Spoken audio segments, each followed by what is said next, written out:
Hello everyone, good evening. आज हम de novo pathway of pyrimidine biosynthesis पढ़ेंगे। कल हमने प्यूरिन बायोसिंथेसिस देख लिया था, उसको याद करने का तरीका भी देख लिया था। आज हम पेरीमिडीन बायोसिंथेसिस पढ़ेंगे और उसको याद करने का तरीका भी देखेंगे। तो देखिए, पेरीमिडीन बायोसिंथेसिस स्टार्ट होती है ग्लूटामीन पे। ग्लूटामीन को हम GLN से शो करते हैं, ठीक है। हमने जो कल प्यूरिन बायोसिंथेसिस पढ़ा था उसमें सबसे लास्ट में हमने कहा था कि जो बचे हुए हैं वहाँ पे GLN लिख दीजिए एरो के ऊपर। तो वहाँ पे GLN से ख़त्म किया था, यहाँ पे हम GLN से शुरू करेंगे, ठीक है। GLN सबसे पहले ग्लूटामीन होता है, उसके बाद कार्बेमोइल फॉस्फेट बनता है जिसको शॉर्ट में CP बोलते हैं। ग्लूटामीन से कार्बेमोइल फॉस्फेट को बनाता कौन है? तो कार्बेमोइल फॉस्फेट सिंथेज। कार्बेमोइल फॉस्फेट सिंथेज आता है जो इसकी सिंथेसिस कर देता है, कोई दिक्कत ही नहीं है। इससे ये बना कार्बेमोइल फॉस्फेट सिंथेज की प्रेजेंस में। अब फॉस्फेट जो होता है एस्पार्टेट में कन्वर्ट हो जाता है, तो एस्पार्टेट कहाँ से आएगा? एस्पार्टिक एसिड से, ठीक है। इस एंजाइम को मत याद करिए, आप केवल एस्पार्टिक एसिड याद करिए। और वैसे भी जब हम न्यूक्लियस बनाते हैं पिरीमिडीन का तो हम देखते हैं कि उसमें 3 तरीके के जो न्यूक्लियस हैं कार्बन नाइट्रोजन वो एस्पार्टेट से ही आते हैं। ज़्यादातर मॉलिक्यूल एस्पार्टेट से ही आते हैं, ये हमने न्यूक्लियस बनाते समय देखा था। न्यूक्लियस का वीडियो में शॉर्ट वीडियोस में करके अपलोड कर दूंगी, उसको भी आप देख लीजिएगा। तो एस्पार्टेट की बहुत ज़्यादा वैल्यू है पिरीमिडीन में, तो एस्पार्टिक एसिड आया, उसने एस्पार्टेट बना दिया, ठीक है। अब इसके बाद क्या होता है? डाईहाइड्रो ओरोटेट बन जाता है। डाईहाइड्रो ओरोटेट बन गया, उसके बाद केवल ओरोटेट रह जाता है। उसके बाद ओरिटिडीन मोनोफॉस्फेट बनता है और लास्ट में यूरिडीन मोनोफॉस्फेट बन जाता है। तो कार्बेमोइल एस्पार्टेट से डाईहाइड्रो ओरोटेट बनता है, ठीक है। ये आपको याद करना पड़ेगा, डाईहाइड्रो ओरोटेट से ओरोटेट, ठीक है। डाईहाइड्रो ओरोटेट से जो ओरोटेट बन रहा है उसमें क्या हो रहा है? ये डाईहाइड्रो जो होता है हट रहा है ना, मतलब वाटर हट रहा है या हाइड्रोजन हट रहा है, तो उसको डिहाइड्रोजिनेज ही तो रिएक्शन करवाएगा। जहाँ से भी हाइड्रोजन हटता है वो डिहाइड्रोजिनेज रिएक्शन करवाता है, और यहाँ वाटर के थ्रू आप समझ सकते हैं हाइड्रोजन आ रहा है। 2 हाइड्रोजन आ रहे हैं, डाईहाइड्रो ओरोटेट बन रहा है। 2 हाइड्रोजन आ रहे हैं, डाईहाइड्रो ओरोटेट बन रहा है। और जब वाटर निकल जा रहा है तो ओरोटेट बन जा रहा है। उसके बाद ओरिडिडिन मोनोफॉस्फेट बन रहा है PRPP के प्रेजेंस में। ओरोटेट से ATP की से फॉस्फेट नहीं आ रहा, वो PRPP से आ रहा है। यहाँ पे कहीं ATP का कोई रोल नहीं है, बस पहले वाले प्रोसेस में है ATP का रोल, उसको यहाँ पे हमने लिख दिया है, बाकी कहीं ATP का कोई रोल नहीं है। तो ये PRPP से यहाँ पे फॉस्फेट ग्रुप आ रहा है और लास्ट में बन जा रहा है यूरिडीन मोनोफॉस्फेट। यही हमें बनाना था, अब इसी से बाकी के न्यूक्लियोटाइड्स बनेंगे। ये तो जनरल बात हो गई, जो हमने पूरा पाथवे लिखा हुआ है। अब इसको याद कैसे करेंगे? देखिए, ये जो शॉर्ट फॉर्म लिखे हुए हैं GLN, GLN को हम केवल G पढ़ेंगे। मान लीजिए ग्लूटामिन को G से शो कर रहे हैं, क्योंकि ग्लूटामिन के अलावा कोई यहाँ पे चीज़ ही नहीं है, तो इसको G से शो कर लेंगे, GCPCADHO। अब इसको याद कैसे करेंगे? देखिए, मैं इसी के नेक्स्ट पेज पे आपको या इसी के बगल में मैं आपको समझा रही हूँ कैसे याद करेंगे। देखिए, जब आपका रिजल्ट आता है, ठीक, जब आपका रिजल्ट आता है तो फिर क्या होता है? घर में आपको धोया जाता है।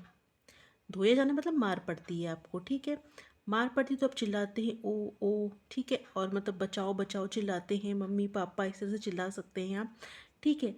बस इसी कॉन्सेप्ट को आपको ध्यान में रखना है, ये आपको याद हो जाएगा। देखिए, जैसे मैं कहती हूँ आपका रिजल्ट आया, तो रिजल्ट किस फॉर्म में आता है? CGPA,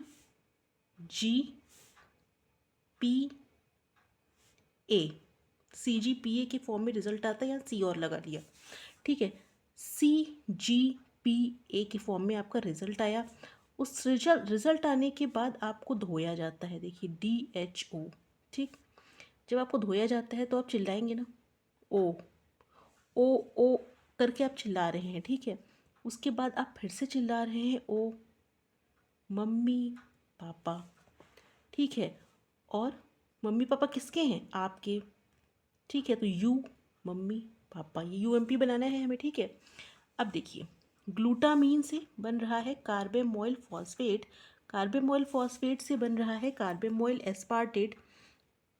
देखिए, ग्लूटामीन से कार्बेमोइल फॉस्फेट, कार्बेमोइल फॉस्फेट से कार्बेमोइल एस्पार्टेट, कार्बेमोइल एस्पार्टेट से डाईहाइड्रो, क्या लिखा है इसमें? डाईहाइड्रो ओरोटेट, ठीक है। डाईहाइड्रो ओरोटेट मतलब इरिटेट वर्ड से याद कर लीजिए ओरोटेट। ओरोटेट उसके बाद इसमें से ये डीएच निकल जा रहा है, केवल ओरोटेट बच जा रहा है।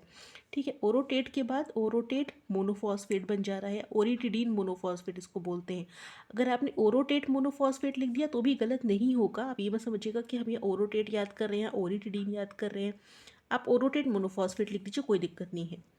उसके बाद यूरिडीन मोनोफॉस्फेट। ठीक है, अब इसमें कैसे कैसे आपको लिखना है, जहाँ पे देखिए जहाँ पे भी धोने वाली चीज़ होगी, ठीक है, धोने के लिए आपको क्या चाहिए होगा, पानी चाहिए होगा, तो आप यहाँ पे लिख दीजिए वाटर। ठीक है, वाटर निकल रहा है तो यहाँ माइनस लगाना होगा। धोने के लिए वाटर चाहिए तो माइनस वाटर आप एरो के ऊपर लिख सकते हैं। जब यहाँ से डीएच निकल जा रहा है मतलब डिहाइड्रोजिनेज आएगा, वही इसको निकाल रहा होगा, तो डिहाइड्रोजिनेज एंजाइम यहाँ पे। ओरोटिडीन से ओरोडीन मोनोफॉस्फेट बन रहा है। ठीक है, अब देखिए वाटर आ गया तो CO2 कैसे पीछे रहे। जहाँ वाटर, देखिए पिछली बार भी हमने देखा था वाटर सबसे लास्ट में निकल रहा था, यहाँ वाटर बीच में आ गया है। पिछली बार CO2 बीच में था, पिछले वाले पाथवे में। तो जब यहाँ वाटर CO2 की जगह आ गया तो CO2 पीछे रह गया, CO2 तो एकदम पीछे ही रह गया। और इसको पीछे रखा कौन है, पीछे रखने वाले लोग, पीछे रखने वाले लोग PRPP, कई सारे PP हैं तो पीछे कर दिए। ठीक है, PRPP ने इसको पीछे कर दिया तो यहाँ पे PRPP आ गया। ठीक है, अब यहाँ पे A कहाँ से आया है, एस्पार्टिक एसिड से, तो यहाँ पे हम एस्पार्टिक एसिड लिख देंगे एरो के ऊपर। और यहाँ पे क्या हुआ है, ग्लूटामीन से कार्बामोइल फॉस्फेट बना है, तो फॉस्फेट ग्रुप आया है ATP से, तो हम यहाँ ATP लिख देंगे। बाकी कुछ भी याद करने की ज़्यादा ज़रूरत नहीं है, इतना ही। आप यहाँ CO2 यहाँ पे आप दिखा सकते हैं कि CO2 स्टार्टिंग में भी है और लास्ट में पीछे भी रह गया है, पीछे रखा हुआ है PRPP। ठीक है, और ये CO2 भी यहाँ बाइकार्बोनेट भी लिख सकते हैं आप इसकी जगह, लेकिन अगर आपको ये याद नहीं हो रहा है कोई दिक्कत नहीं है, बाकी का मैंने याद करा दिया। ठीक है, तो जैसे ही आपका रिजल्ट निकलता है CGPA, सी कॉपी किया हुआ है, वैसे आपको धोया जाता है। धोने के बाद आप ओ करके रोते हैं, उसके बाद आपको मम्मी पापा ओ करके चिल्लाते हैं। और मम्मी पापा किसके होते हैं, UMP। ठीक है, आपके ही, यू मतलब आपके। ठीक, और इसके बाद कैसे कैसे ये लिखना है ये भी मैंने आपको बता दिया है, तो इसको आप देख लीजिएगा। याद करने का तरीका भी बता दिए हैं, इसको प्लीज़ एक बार आप खुद से बना के देखिए, पूरी तरीके से आपको याद हो जाएगा, कोई दिक्कत नहीं आएगी। ठीक है, तो आज के लिए इतना ही रखते हैं। Thank you.